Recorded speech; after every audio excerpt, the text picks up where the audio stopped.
I was hoping li at some point someone's gonna burst through the door, jekk xkit, jew xi ħadd, u ħajdu li she's okay, qed tieħu nifs, qed tibki, she's okay, qed ħadd met jgħid li xejn. U iktar ma jgħaddi l-ħin.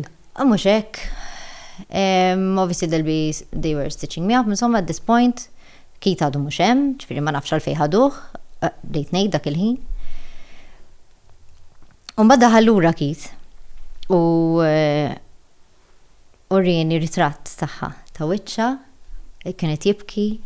Yes, she's so beautiful, she's here, she's okay, she's so beautiful, bada jgħidli.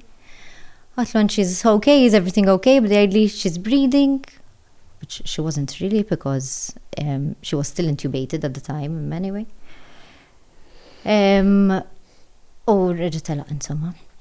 Għax ma satax jibqem waqt li nlestu il-C-section. Okay, sniħatna għanifs dak il-ħin, but then again, I mean, you're still mid-operation. But anyway, that was all crazy.